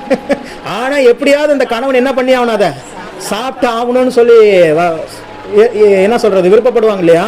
அது மாதிரி தான் பூமி உனக்குன்னு படைச்சிட்டேன், எனக்கு தெரியாது, நீ அந்த பூமியில கொஞ்ச நாள் அதை என்ன பண்ணி தான் ஆகணும், வாழ்ந்துதான் ஆகணும். ஏன்னா உனக்காக உண்டாக்கப்பட்ட பூமி. உலகம் பிறந்தது எனக்காகன்னு பாடிட்டு போயிட்டாங்க உலகத்தார்கள். அவனுக்கு தெரிஞ்ச சத்தியம் நமக்கு தெரியாம போயிடுச்சு பாருங்க. உண்மையா சொல்ற, உலகம் பிறந்தது உங்களுக்காக. அவர் சொல்ற ஓடும் நதிகள் எல்லாமே யாருக்காக தான்? நமக்காக. தேவன் தம்முடைய பிள்ளைகளுக்கு என்று அவ்வளவு நேர்த்தியாக இந்த பூமியை சிருஷ்டித்து கொடுத்தார். இந்த பூமியில மேலேயும் ஆசீர்வாதம், பூமிக்கு அடியிலையும் ஆசீர்வாதம். பூமி கடியில் திறந்தா அங்கதான் எல்லாமே இருக்குது. தங்கம், வைரம், பிளாட்டினம் எல்லாமே அங்கதான் இருக்குது. வானத்துக்கு மேல பயங்கரமான ஆசீர்வாதங்கள், வானத்தின் ஆசீர்வாதங்கள். இப்போ வானத்தின் ஆசீர்வாதங்களுக்கும் பூமியின் இந்த நிலத்தினுடைய பூமியின் அடியில் இருக்கிற எல்லா ஆசீர்வாதங்களையும் நீங்களும் நானும் சுதந்திரித்து கொண்டு அவருக்கு மகிமையாய் வாழ வேண்டும் என்பதற்காகத்தான் இந்த இடைப்பட்ட நாட்கள். அது ரொம்ப நாள் இல்லை, கொஞ்ச நாட்கள். அந்த கொஞ்ச நாட்கள் என்ன பண்ணியிருக்கிறாங்க, நம்மளுக்கு கொடுத்துருக்குறாங்க. ஆனால் நம்ம என்ன பண்ணுறோம், அந்த நாட்களை தான் இருக்கிறதுலே மோசமான நாட்களாக மாற்றி விட்டோம். இந்த பூமியின் நாட்களில் வாழ்றதே கடினமாக இருக்குது பிரதர். எத்தனை பேர் சொல்கிறீங்க? எல்லாருமே சொல்லிடுவீங்க. அல்லேலூயா. பூமியில் வாழ்கிற நாட்கள் மகிழ்ச்சியாக இருக்கிறது அப்படின்னு நீங்கள் சொல்லணும். அதுதான் தேவனுக்கு மகிமை. அது எப்படின்னா, அந்த மனைவி கொடுத்த சாப்பாடு அந்த கணவர் நல்லா இருக்குதோ நல்லா இல்லையோ அதை சாப்பிட்டு பார்த்துட்டு நல்லா இருக்குதுமா அப்படின்னு சொல்லணும். அதுதான் அவங்களுக்கு ஹாப்பி இல்லையா? பொய் தான் சொல்லி அவனை வேறு வழியில் என்ன பண்ணுறது. எனக்கு அந்த மாதிரி ஒரு எக்ஸ்பீரியன்ஸ் தான் இருக்குது. நடந்த சம்பவம் பார்த்தீங்கன்னா, திருமணம் ஆயிடுச்சு. திருமணமாகி முதல் நாள் என்ன வச்சாங்க தெரியுமா மெர்சி? மேகி காலையில் கிண்டுறாங்க. எதில் கிண்டாங்க? பால் பாத்திரம், பால் வச்சு அந்த சில்வர் பாத்திரம் என்ன பண்ணிட்டாங்க போட்டு. இங்கே சமைக்கும் போதெல்லாம் பார்த்தீங்கன்னா மெர்சி பார்த்தீங்கன்னா பயங்கரமாக இருக்கும். ஏதோ ஒரு யுத்தத்துக்கு போய் வெற்றி கொண்டு வர மாதிரி தான் சமைச்சு முடிச்சுட்டு வரும். மெர்சி மட்டும் தான் நான் பார்த்தனால தரேன், இங்கே இருக்கிற எல்லாரும் அப்படி தான் இருப்பீங்கன்னு தெரியும் எனக்கு. அப்படியே போட்டு கிண்டுன்னு கிண்டி அதை போட்டு அந்த பால் பாத்திரத்தில் அந்த மேகி முக்கி வந்து அதை கொண்டு வந்து கொடுத்துட்டாங்க. கல்யாணம் ஆகி முதல் நாள். அடுத்த நாள் காலையில் எப்படி இருக்கும் வாழ்க்கை? நான் ஒன்றுமே பண்ணல, அப்படியே ஸ்டேட்டஸ் எடுத்து வச்சுட்டேன். என் மனைவி எனக்காக செய்த உணவு, முதல் நாள் உணவுன்னு சொல்லி வச்சுட்டேன். நான் எதுவுமே சொல்ல, சூப்பராக இருக்குது அப்படின்னு சொல்லிட்டு சாப்பிட்டேன். வேறு வழி இல்லை, சாப்பிட்டு தான் நான் சாப்பிட்டேன். அதுக்கப்புறம் அந்த ஸ்டேட்டஸை பார்த்தவங்க மெர்சிக்கு ஃபோன் அடித்து ஆலோசனை கொடுக்க ஆரம்பிச்சிட்டாங்க. ஏமா அந்த பையனை போட்டு இப்படி கொடுத்துறீங்க? அல்லேலூயா. ஆனால் வீடியோவில் பார்த்தவங்களுக்கே அந்த மேகியோட டேஸ்ட் தெரிஞ்சிருக்குதுன்னா அப்போ பார்த்துங்க எப்படி இருந்திருக்குன்னு. அப்படி சமைக்க தெரியாது, ஏன்னா அவங்க ஹாஸ்டலில் இருந்தாங்க. ஆனால் இப்போ சமைக்க சொன்னீங்கன்னா அவங்கள விட சமைக்கிறதுக்கு வேறு யாருமே இல்லைங்கிற அளவுக்கு சமைப்பாங்க. அந்த அளவுக்கு நல்ல ஒரு என்ன சொல்கிறது முன்னேற்றம். 6 வருஷத்தில் நல்லா கற்றுக்கிட்டாங்க. அல்லேலூயா. அதுக்கப்புறம் நான் முடிவு பண்ணிட்டேன், இனிமேல் நீ சமைக்காதம்மா, நானே சமைக்கிறேன் அப்படின்னு சொல்லிட்டு இவங்களை டியூட்டிக்கு அனுப்பிட்டு நானே சமைப்பேன். நானே சமைச்சு டியூட்டிக்கு சாப்பாடெலாம் கொண்டு போய் கொடுத்துட்டு வருவேன். அப்படிலாம் இருந்தோம். எதுக்காக இதெல்லாம் சொல்கிறேன் அப்படின்னா, அப்படிதான் இந்த பூமியினுடைய வாழ்க்கை. அது ஒரு மகிழ்ச்சியான ஒரு ஸ்தலம். அந்த மகிழ்ச்சியான ஸ்தலத்தில் நீங்கள் எல்லாரும் வந்து மகிழ்ச்சியாக வாழ்ந்திருக்கணும்னு சொல்லி தான் பூமியில் தேவன் அனுப்பினார். ஆனால் அதை சத்ரு தவறாக நம்மளை என்ன பண்ணிட்டான், இந்த பூமியினுடைய வாழ்க்கையே நீங்கள் வெறுக்க வேண்டும் என்று சொல்லி இந்த பூமியில் பாவத்தை அனுப்பி, இந்த பூமியில் வியாதிகளை அனுப்பி, இந்த பூமியில் பிரச்சனைகளை அனுப்பி, இந்த பூமியினுடைய வாழ்க்கையே வேண்டாண்டா அப்படின்னு முடிவு பண்ற அளவுக்கு மரணத்தை நோக்கி, ஜீவனுக்கு நேராக நாம் நடக்க வேண்டிய நம்மை மரணத்துக்கு நேராக நடத்த ஆரம்பிச்சிட்டான் பிசாஸ். இப்பயும் மனசாட்சி தொட்டு கேட்டால் சொல்லுவீங்க, பிரதர் இருக்கிறத விட போனால் பரவாயில்ல அப்படின்னு உண்மையாக யாரெல்லாம் நினைக்கிறீங்க அப்படின்னு கேட்டோம்னா நிறைய கைகள் இங்கே தூக்கப்படும் எனக்கு தெரியும். அல்லே, ஏன்னா வாழ்க்கை பிசாசு அந்த அளவுக்கு கிரியை செஞ்சு வச்சுட்டான். அதனால நம்மளுக்கு என்ன ஆயிடுச்சு, இந்த பூமியினுடைய லைஃபே பிடிக்கல, அங்கே போனால் பரவாயில்ல அப்படின்னு நினைக்கிறோம். நான் சொல்கிறேன், இல்லை, நீங்கள் இங்கிருந்து பரலோகத்துக்கு போகிறது மட்டும் தேவனோட திட்டம் இல்லை. பரலோகத்தை பூமியில கொண்டு வர வேண்டும் என்பதற்காக தான் தேவன் எங்களை கொண்டு வந்து வச்சிருக்கிறார். நல்லா கவனிங்க. இயேசு கிறிஸ்து ஜெபம் பண்றதுல நம்மளுக்கு சொல்லிக் கொடுக்கும் போது எப்படி சொல்லித்தராரு, பரமண்டலங்களில் உம்முடைய சித்தம் செய்யப்படுகிறது போல. அங்க செஞ்சா போதாதான், நம்ம நினைக்கிறோம்ல அங்க போனா போதாதான் அப்படின்னு நினைக்கிறோம்ல, இல்ல, பரமண்டலங்களில் உங்களுடைய சித்தம் செய்யப்படுகிறது போல எங்கேயும் செய்யப்படணும், பூமியிலையும் செய்யப்பட வேண்டும். அதுதான் அவருடைய ஜப குறிப்போடைய முதல் பாயிண்டே, இயேசுவினுடைய பாயிண்ட் அதுதான். அப்ப பரலோகத்துல நீங்க எப்படி இருக்கிறீங்க? அங்க தேவனோட மகிழ்ச்சியா இருப்போம் பிரதர். அதே மாதிரி இங்கே இரு, அதே போல இங்கே இரு. பரலோகத்தில் எப்படி இருப்பீங்க? பரிசுத்தவான்களோடு என்னுடைய ஐக்கியம் இருக்கும். அங்க இருக்க தேவ பிரசன்னத்தோடு மகிழ்ச்சியோடு தேவனை துதித்து பாடி ஆராதனை பண்ணிக்கிட்டு அங்க ஒர்க்கு. அது இங்க இருப்பான் பூமியில. அதுக்காக தான் தேவன் இந்த பூமியில நம்மளே படைத்திருக்கிறார். அல்லேலூயா. இது எங்க சொல்லப்படுகிறது? இந்த ஜனத்தை எனக்கென்று ஏற்படுத்தினேன். இவர்கள் என்ன பண்ணுவாங்க? என் துதியை சொல்லி வருவார்கள். தேவனை துதிப்பதற்காக, தேவனை ஆராதனை செய்வதற்காக படைக்கப்பட்ட ஒரு கூட்டம் தான் மனிதர் கூட்டம். அல்லேலூயா. அவருக்கு ரொம்ப பிடிக்கும் நீங்க அவரை துதிக்கிறதும் அவரை ஆராதனை பண்றதும் அவருக்கு ரொம்ப பிடிக்கும். அதுக்காக தான் நம்ம சிருஷ்டிக்கப்பட்டோம். ஆனா இன்னைக்கு பாருங்க, அதை மட்டும் பிசாசு நம்மளை செய்யவே விட மாட்டான். மற்ற எல்லா வேலையும் செஞ்சிருவோம். ஆனால் தேவ சமூகத்தில் போய் ஜெபிப்பதற்கோ, தேவனை பாடி துதிப்பதற்கோ, வேதத்தை எடுத்து வாசிப்பதற்கோ நம்மளுக்கு நேரமே இல்லாத மாதிரி ஆயிரும். நேரமே இருந்தாலும் இன்ட்ரெஸ்ட் இல்லாமல் போயிடும். காரணம் என்ன? அந்த அளவுக்கு இந்த உலகத்தினுடைய வாழ்க்கை கட்டப்பட்டு விட்டது. அதை தான் பார்க்குறாரு. சரி சரி இதுக்கு மேலே இருந்தால் ரொம்ப இதாயிருவான், நம்ம போயிடுவோம். அந்த அவருடைய வருகை பக்கமாக இருக்குது. தேவனுடைய வருகை, அவருடைய வருகையில் வந்து நம் மரணத்தை காணாதபடிக்கு உயிரோடு கூட அவருடைய சமூகத்தில் எடுத்துக்கொண்டு போகும்படி அவர் சீக்கிரம் வரப்போகிறார். அல்லேலூயா. அதனால சாப்பாடே நல்லாலாம் பரவாயில்ல, கொஞ்சமாவது என் மனசுக்காக சாப்பிட்டு நல்லா இருக்குன்னு சொல்லுங்களேன் அப்படிங்கிற மாதிரி தான் இப்போ ஆண்டவர் நம்மளை வச்சிருக்கிறார். சரி என்னமோ பண்ணு, பூமியில் உன்னை படைச்சிட்டேன், கொஞ்சமாவது எனக்காக நீ நல்லா வாழ்ந்து காமிச்சிறேன், கொஞ்சமாவது எனக்காக உன்னுடைய சாட்சியை வெளியே ஜனங்களுக்கு காமிச்சிறேன், கொஞ்சமாவது எனக்காக நீ வாழ்ந்து இந்த பூமியில காட்டிறேன், கிறிஸ்துவுக்காக நான் ரத்தத்தை சிந்த ஆயத்தம். யாருப்பா அவன் ரத்தத்தை கேட்டான்? கிறிஸ்துவுக்காக நான் ஜீவனை விடவும் தயார். நீ ஜீவிக்கணும், நீ ஜீவனை விடுறதுக்காக ஆண்டவர் ஒன்று இந்த பூமியில வைக்கல, நீ அவருக்காக வாழ்ந்து காட்ட வேண்டும். அல்லேலூயா. ரத்த சாட்சியா மரிக்கிறதுக்கு ஆயத்தமா இருக்கிறேன் அப்படின்னு சொல்றதுக்கு இன்னைக்கு பல ஆட்கள் உண்டு. கிறிஸ்துவுக்காக நான் பரிசுத்தமாய் வாழ்ந்து காட்டுகிறேன் அந்த பூமியில எத்தனை பேர் உண்டு? அல்லேலூயா. இன்னைக்கு அந்த கூட்டத்தை தேவன் தேடல, இந்த கூட்டத்தை தான் தேவன் தேடுகிறார். எத்தனை வேலைகள் இருந்தாலும், எத்தனை சூழ்நிலைகள் இருந்தாலும், வாரத்துல ஒரு நாள் ஒரு 2 மணி நேரம் தேவ சமூகத்துல வந்து வார்த்தையை கேட்குறீங்களே, இதுதான் தேவனுடைய பிள்ளைகளுக்கு அழகு. காரணங்கள்னு சொன்னோம்னா அது எத்தனையோ காரணங்கள் சொல்லலாம். ஒரு வராததுக்கு எத்தனையோ காரணங்கள் சொல்லலாம். காரணங்கள் இங்கு தேவையில்லை. காரியங்கள் கைகூடி வர பண்ணுகிற தேவனுக்கு காரணங்கள் தேவையே இல்லை. அந்த காரணங்கள் மத்தியிலே நீ கர்த்தருக்கென்று முக்கியத்துவம் கொடுத்தாயாங்கிறது தான் பார்க்குறாங்க. ஆண்டவர் பார்க்குறாரோ இல்லையோ, பிசாசு பார்க்குறான். ஆண்டவர் எப்பவுமே பார்த்தீங்கன்னா ரொம்ப ஜெனியூன். நான் அடிக்கடி சொல்லுவேன், அவர் உங்களை ஆசீர்வதிப்பதற்கு தீவிரமுள்ள தேவனாக, ஆயத்தமுள்ள தேவனாக இருக்கிறார். தானியேல் இடத்துல ஜெபிக்கும் போது அவர் சொல்றாரு பாருங்க, நீ மிகவும் பிரியமானவன், நீ ஜெபிக்க, நீ வேண்டிக் கொள்ள தொடங்கின போதே என்ன பிறந்ததா? கட்டளை பிறந்து விட்டது. இன்னைக்கு தானியேலை விட சிறப்பானவர்கள் நீங்களும் நானும் நான் நம்புறேன். அல்லேலூயா. ஏன் காரணம் என்ன சொல்லுங்க பாப்போம். தானியேலை விட நீங்க நல்லா ஜெபம் பண்றீங்களா? தானியேலை விட ஞானவான்களா? சொல்லுங்களேன் பாப்போம். தானியேலை விட நான் சொல்றேன், இன்னும் அட்வான்ஸ்டா சொல்றேன், ஆபிரகாமை விட, ஈசாக்கை விட. ஸோ இந்த கேள்விக்கு பதில் சொல்றவங்களுக்கு அடுத்த வாரம் பரிசு. ஆபிரகாமை விட, ஈசாக்கை விட, யாக்கோபை விட, தாவீதை விட, யோசேப்பை விட, சாலமோனை விட, தானியேலை விட, சாமுவேலை விட, எசேக்கியேலை விட, எரேமியாவை விட நீங்களும் நானும், இப்ப வாழ்ந்து கொண்டிருக்கிற நீங்களும் நானும், டென்னிஸ் அம்மாவும், பெத்தாய் அம்மாவும், பவித்ராவும், ரூபாவோ, ரஞ்சிதாவும், மெர்சியும், நானும், அச்சயாவும், இன்னும் யார் பேர் மறந்து போச்சு, யாரும் தெரியல, பத்தாங்க ஆயா, எல்லாத்தையும் சொல்றேன். நீங்கள் பெட்டர், ஆசீர்வாதமான பாத்திரம் நான் சொல்றேன். எப்படி? என்னமா? உயிர்த்திலிருந்து ஆண்டவரை நம்பி இருக்கிறோம். அப்ப தானியேல் நம்பலையா? தாவீது நம்பலையா? இதுதான் பாயிண்ட். கவனிங்க. தாவீதுக்காக, யோசேப்புக்காக, ஆபிரகாமுக்காக இயேசு கிறிஸ்துனுடைய ரத்தம் சிந்தப்படவில்லை. அவர்கள் எல்லாம் பழைய உடன்படிக்கையின் கீழே வர்றாங்க. ஆனால் உங்களுக்கும் எனக்கும் இயேசு கிறிஸ்து இந்த பூமியில அவருடைய விலையேற பெற்ற ரத்தத்தை சிந்தினார். அவர்களுடைய பாவங்களுக்கும் சேர்த்து தான் சிந்தினாரு. ஆனா அவருடைய ரத்தம் சிந்தப்படுவதற்கு முன்பதாகவே அவர்கள் எல்லாம் வாழ்ந்து மரித்து விட்டார்கள். அவருடைய ரத்தம் சிந்தப்பட்ட பிறகு இந்த பூமியில வாழ்ந்து கொண்டிருக்கிறவர்கள் நாம. அல்லேலூயா. அதனால அவர்களை விட நாம் மேலானவர்கள். இதைத்தான் பவுல் சொல்லுகிறார். இந்த ரகசியத்தை தெரிந்து கொண்டு சொல்றார் அவரு பவுல், நம்மை போல விசேஷித்தவர்கள் யார் இருக்கிறா அப்படின்னு கேட்கிறார். விலையேற பெற்ற பொக்கிஷத்தை எங்க சுமந்துட்டு இருக்கிறோம்? அந்த மண்பாண்டத்துல. இந்த வெளியில இருக்கிறது மண்பாண்டம், ஆனா உள்ள விலையேற பெற்ற பொக்கிஷம் பரிசுத்த ஆவியானவர் நமக்குள்ள வாழ்ந்து கொண்டிருக்கிறார். அல்லேலூயா. அப்போ தேவனுடைய பிள்ளைகள் உங்களுடைய சிந்தனைகளை கொஞ்சம் மாற்றணும்.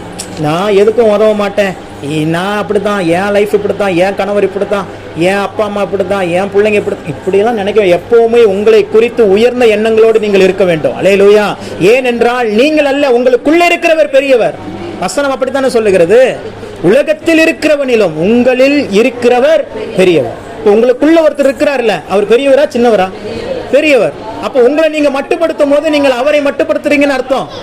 உங்களால என்னால முடியாது, உங்களால முடியாதுதான். என்னை பலப்படுத்துகிற கிறிஸ்துவினாலே எல்லாவற்றையும் செய்ய எனக்கு பலன் உண்டு, பலன் உண்டு. தைரியமாக பலங்கொண்டு திடமனதாயிரு, நீ போகும் இடமெல்லாம் உன் தேவனாகிய கர்த்தர் உன்னோடு கூட வருகிறார். யார்கிட்ட சொன்னாரு? யோசுவாவினிடத்துல சொன்னார். அவனுக்கு ஒரு மிகப்பெரிய பயம். ஏன்னா இதுக்கு முன்னாடி அசிஸ்டன்ட் தான் அவன். இதுக்கு முன்னாடி மோசே இருந்தாரு, எல்லாத்தையும் சமாளிச்சாரு. இத்தனை லட்சம் ஜனங்களை மேய்க்கிறதுங்கிறது ரொம்ப கஷ்டம். நம்ம குடும்பத்தில் இருக்கிற ஒரு சில ஜனங்களை மேய்க்கிறதே நம்மளுக்கு மிகப்பெரிய கஷ்டமா இருக்குது. இங்க ஒரு 2 பேர் இருந்தா, ஒருத்தனை காணோம் பாருங்க, எவ்வளவு அமைதியா இருக்கு பார்த்தீங்களா இடம். இங்க இங்கதான் பால்ல வாயில ஏதோ வச்சிருக்கனால அமைதியா இருக்கிறான். ஆனா அவர் பாருங்க எத்தனை லட்சம் ஜனங்களை மேய்ச்சிருக்கிறார். இப்ப திடீர்னு மோசே இல்ல, யோசுவா ஒரு ஆளா இருக்கிறான். யோசுவா தான் அடுத்த தலைவர்னு முடிவாயிருச்சு. அவனுக்கு சந்தோஷம் வரல, மனசுல பயம் வந்துருச்சு. என்ன ஆயிடுச்சு? பயம் வந்துருச்சு. நம்ம பாபா அண்ணன் எப்படா சாவான், திண்ணை எப்படா காலியாகும்னு நினைக்கிற கூட்டம் நம்ம. ஆனா அவன் நினைக்கிறான், மோசே போனோடனே அவன் மிகுந்த வருத்தம் அடைகிறான். இவ்வளவு பெரிய ஜனங்களை வழிநடத்தணுமே, வாக்குத்தத்தம் பண்ணப்பட்ட அந்த கானான் தேசத்திற்கு வழிநடத்த வேண்டுமே என்று சொல்லி பயத்தில் இருக்கும் போது அப்ப ஆண்டவர் சொல்றாரு, ஐயோ மோசே பெருசு இல்லப்பா, மோசே கூட இருந்த ஒருத்தர் இருக்கிறார்ல, அவர் உன் கூட இருக்கிறாருங்கிறது யோசுவாவுக்கு அப்பதான் புரியுது பாருங்க. அல்லேலூயா. அது வரைக்கும் மோசே என்ன சொன்னாலும் கேட்டுட்டு இருந்த யோசுவா, இதுக்கு மேல யாரு நம்மளுக்கு இன்ஸ்ட்ரக்ஷன் கொடுப்பாங்க, யாரு நம்மள எதையும் யோசிக்கல. ஆனா இப்ப ஆண்டவர் சொல்றாரு, பயப்படாதே, திடமனதாயிரு, கலங்காதே, திகையாதே. யோசுவா புத்தகத்துல 1ஆவது அதிகாரத்துல அதெல்லாம் வரும். நீ போகும் இடமெல்லாம் உன் தேவனாகிய கர்த்தர் உன்னோடு கூட வருகிறார். அவ்வளவுதான், அவர் உன் கூட இருக்கிறார். நீ எதை பத்தியும் கவலைப்பட வேண்டிய. அதே தான் இன்னைக்கு சொல்றேன். ஆண்டவர் நீங்க போகிற இடம் எப்படிங்கிறது அவருக்கு தெரியும். நீங்கள் எந்த பாதையில இப்ப கடந்து கொண்டு இருக்கிறீங்க? முள்கள் நிறைந்த பாதைகள் தான், கரடு முரடான பாதைகளை தான் கடந்து வந்து கொண்டு இருக்கிறீங்க. நான் சொல்றேன், உங்க கூட ஒருவர் இருக்கிறார். அல்லேலூயா. உங்க கூட ஒருவர் இருக்கிறார். அவர் அந்த கல்லு முள்ளான அந்த பாதைகளை செவ்வாய்ப்படுத்துகிற தேவன். உன் வழிகளில் எல்லாம் உன்னை காக்கும்படிக்கு உனக்காக தம்முடைய தூதர்களுக்கு கட்டளையிடுகிற தெய்வம். நீங்க நிறைய பேருடைய தூதர் வீட்டுல சும்மா இருக்கிறாங்க. உங்களுக்கு எல்லாம் தூதர்கள் கொடுக்கப்பட்டிருக்கிறாங்க தெரியுமா? அவங்க எல்லாம் வேலையே இல்லாம சும்மா தூங்க வச்சிட்டு இருக்கிறீங்க தூதர்களை. ஆனா ஆண்டவர் அந்த தூதர்களை உங்களுக்கென்று உதவியாக கொடுத்திருக்கிறார். நீங்க கமெண்ட் பண்ண அவங்க செய்யறதுக்கு ரெடியா இருக்கிறாங்க. உங்களுடைய தேவைகள் எதுவா இருந்தாலும், உங்களுக்கு என்ன தேவை, என்ன செய்யணும், எல்லாம் வச்சிருக்கோம். வெளிநாட்டுக்காரன் வேற மாதிரி லெவல்ல போயிட்டான். தேவ தூதர்களை எல்லா வேலைக்கும் பயன்படுத்தி அவன் இங்கிருந்து ஃபிளைட்ல இப்ப நம்புறதே இல்லை. குறிப்பிட்ட டைமுக்கு அங்க பிரேயருக்கு மீட்டிங்க்கு போய் ஆகணும். தேவ தூதனே என்னை கொண்டு போய் விடுனா அவன் கொண்டு வந்து விட்டுறான். அவங்க கேட்குறாங்க, ஃப்ளைட்ல வந்தா கூட வர்றதுக்கு 2.5 மணி நேரம் ஆயிருக்குமே, நீங்க அந்த நாட்டுல இந்த நாட்டு வர்றதுக்கு எப்படி 1 மணி நேரத்துல வந்தீங்க? அவன் சொல்றார், சாட்சியா வெளிநாட்டுல இப்போ பிரசங்க சொல்றார், தேவ தூதன் என்னை அழைத்து கொண்டு வந்தான். சாதாரணமா சொல்றாரு. யாருப்பா? இன்னைக்கு அந்த அனுபவத்துக்கு போய் சூப்பர் நேச்சுரல் வேர்ல்டுல வாழ்ந்து கொண்டு இருக்கிறார்கள் தேவனுடைய ஊழியர்கள். நம்ம இப்பதான் இன்னும் அவங்களாம் +2 முடிச்சு காலேஜுக்கே போயிட்டு இருக்கிறாங்க. நம்ம இப்பதான் 1வது 2வதுக்கே வந்திருக்கிறோம். இப்பதான் ஆவின் மண்டலங்களை பத்தியே பேச ஆரம்பிச்சிருக்கிறோம். ஆவின் மண்டலம் எப்படி கிரியை செய்யுதுங்கிறதே இப்பதான் நமக்கு தெரியுது. அவங்க அதெல்லாம் தெரிஞ்சுக்கிட்டு அதுல வாழ ஆரம்பிச்சிட்டாங்க. வளர்ந்து கொண்டே இருக்கிறான். அல்லேலூயா. வளர்ந்து கொண்டே இருக்கிறார்கள். தேவனும் அப்படித்தான் நம்மளை விரும்புகிறார். அதைத்தான் பவுல் ரொம்ப வருத்தப்பட்டு சொல்றார். காலத்தை பார்த்தா போதவர்களா இருக்க வேண்டிய நீங்க என்ன பண்ணிட்டு இருக்கிறீங்க? விஷன் மாதிரி பால் குடிச்சிட்டு இருக்கிறீங்களே அப்படிங்கிறான். பவுல் சொல்றார், நீங்கள் எப்படி வளர்ந்திருக்க வேண்டும், நான் கொடுத்த சத்தியத்துக்குலாம் நீங்க எந்த அளவுக்கு வளர்ந்து நேரம் எப்படி எல்லாம் வாழ்ந்து கொண்டு இருக்கணும், இன்னும் பால் குடிச்சிட்டு இருக்கிறீங்களே அப்படின்னு பவுல் வருத்தப்படுறார். அல்லேலூயா. சரி கவனிங்க. அப்ப இந்த பூமியினுடைய வாழ்க்கை சாபத்தின் வாழ்க்கை அல்ல, அது ஆசீர்வாதத்தின் வாழ்க்கை. அந்த வாழ்க்கை வாழ்வதற்கே, சொல்லுங்க, வாழ்க்கை வாழ்வதற்கே. உலகத்தை நிறைய விஷயங்கள் நமக்கு புரியலங்கிறதுக்காக உலகத்தானுக்கு ஆண்டவர் அந்த ஞானத்தை வெளிப்படுத்திட்டார். அதனால அவன் பாட்டா பாடுறான், வசனமா எழுதி வைக்கிறான், வாழ்க்கை வாழ்வதற்கேங்கிறான். காரில் பார்த்தா வாழ்க வளமுடன் அப்படிங்கிறான். நான் வாழ்வேன் வளமுடன் அவன் எழுதல. அவனோட விருப்பம் என்னங்கிறத அவன் எழுதலாம். பாருங்க, நீங்க எப்படி இருக்கணும்? வாழ்க வளமுடன். நீங்க நல்லா பாருங்க, வாழ்க வளமுடன் எந்தெந்த காரெல்லாம் எழுதி இருக்குதோ அவெல்லாம் பாருங்க பெரிய பணக்காரனா தான் இருக்கிறான். நீங்க கவனிச்சிருக்கிறீங்களா? வாழ்க வளமுடன் நீ இனிமே எங்கேயாவது ஒரு கார்ல பாருங்க, எங்கேயாவது வாழ்க வளமுடன் போட்டிருக்குது அப்படின்னா அவங்களோட ட்ரெஸ்ஸிங் சென்ஸ்ல இருந்து அவங்க இருக்கிற ஏரியால இருந்து பாருங்க எல்லாமே அந்த அந்த அந்த அந்த சிந்தை அவனை உயர்த்துகிறது. வாழ்க வளமுடன், நீங்க வாழணும், வளத்தோடு வாழணும் அப்படிங்கிற அந்த சிந்தை அவன் மனசுல இருக்கிறதுனால அந்த சிந்தனையே அவன் என்ன பண்ணுது? வாழ வைக்குது, வளமுடன் வாழ வைக்குது. அம்மாள் என்ன நினைக்கிறான்?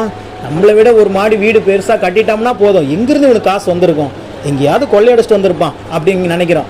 இல்ல, என்றைக்கு மற்றவர்கள் நன்றாக இருப்பதை பார்த்து நம்ம வயிறு எரியாமல் இருக்கிறதோ அன்றைக்கு நீங்கள் தேவனுடைய பிள்ளைகளாக இருக்கிறீர்கள் என்ற அர்த்தம். அல்லேலூயா. மற்றவர்களுடைய வளர்ச்சியை பார்த்து நீங்கள் என்றைக்கு மகிழ்ச்சி அடைகிறீர்களோ அன்னைக்கு தேவன் உங்களோடு கூட இருக்கிறார் என்ற அர்த்தம். எனக்கு கிடைக்கலாம், அவனுக்கு மட்டும் எப்படி கிடைச்சிச்சு அப்படி நினைக்க கூடாது. பரவாயில்ல, எனக்கு கிடைக்கலாம், ஆனால் அவனுக்கு கிடைச்சிச்சு, பரவாயில்ல அப்படி நினைக்கணும். அந்த சிந்தனை, அந்த நோக்கம், அந்த எண்ணம் உங்களை வாழ வைக்கும், உங்களை உயர்த்தும், உங்களை கனப்படுத்தும். அல்லேலூயா. பல விஷயம் இது ரொம்ப ப்ராக்டிக்கலாக ரொம்ப கடினம். ப்ராக்டிக்கலாக இது வந்து ரொம்ப கடைப்பிடிக்கிறது ரொம்ப ரொம்ப கடினம். ஆனால் அதை தான் ஆண்டவர் பழக்க வைக்க சொல்கிறார். நான் வரும்போது சிஎஸ்ஐ சபையில் ஓடிட்டு இருக்குது பிரசங்கம். எங்கே பஸ் டூ வீலரில் வரும்போது அந்த இடத்த கிராஸ் பண்ணும் போது அங்கே அந்த பிரசங்கம் அங்கே ஃபாதர் மைக்கில் சொல்லிட்டு இருக்கிற வார்த்தை கேட்குது. உன் முழு இருதயத்தோடும் முழு பலத்தோடும் உன் தேவனிடத்திலே அன்பு கூறுவாயாக. இதற்கு ஒப்பான மற்ற இரண்டாம் பிரமாணத்தை சொல்றாரு, உன்னை நேசிக்கிறது போல. அந்த வார்த்தை அங்க இருந்து அப்படி கிராஸ் ஆகிறதுக்குள்ள ஆண்டவர் அந்த வார்த்தையை கொடுத்துட்றாரு மைண்ட்ல. எத்தனை பேர் கவனிச்சிங்கன்னு தெரியல. கவனிச்சிங்களா? நான் வண்டி ஓட்டிட்டே கவனிச்சுட்டே வந்தேன். அப்ப பாருங்க, அதுக்கு ஒப்பா இருக்கிற இன்னொரு கற்பனை, நீங்கள் தேவனை நேசிக்கிறதுங்கிறது ஃபர்ஸ்ட், அதுல எந்த மாற்றம் இல்லை. அதுக்கு ஈக்குவலா இருக்கிற இன்னொரு கற்பனை என்னன்னா, நீ உன்னை நேசிக்கிறது போல பிறனையும் நேசி. அப்படின்னா உங்களை விட இன்னொருத்த நல்லா இருக்கிறான் அப்படின்னா நீங்க அவனை குறித்து மகிழ்ச்சி தான் அடையணுமே ஒழிய துக்கம் அடையவே. நிறைய பேர் அழுவாங்க போயிட்டு, அவனுக்குலாம் கிடைச்சிச்சு, எனக்கு கிடைக்க மாட்டேங்குது, அவெல்லாம் நல்லா மேலே வந்துட்டான், எனக்கு அப்புறம் பிறந்தவங்களாம் இன்னைக்கு எல்லாம் பண்ணிட்டான் பிரதர். நான் இன்னும் அந்த எண்ணம் தாங்க நம்மளை இன்னும் மேலே வராம விடாம பண்ணுது. அவன் நல்லா இருக்கிறானா? நல்லா இருக்கிறான். எண்ணம் போல் வாழ்க்கை. நம்மளுடைய எண்ணங்கள் எந்த அளவுக்கு ஸ்திரப்படுகிறதோ, நம்மளுடைய எண்ணங்கள் எந்த அளவுக்கு மெச்சூர் ஆகுதோ, மெச்சூரிட்டி ஆகணும். எப்படி ஆகணும்? மெச்சூரிட்டி ஆகணும். அப்படி மெச்சூர் ஆக ஆக ஆக நன்மைகளும் கிருபைகளும் உங்களை பின்தொடர ஆரம்பித்துவிடும். அல்லேலூயா.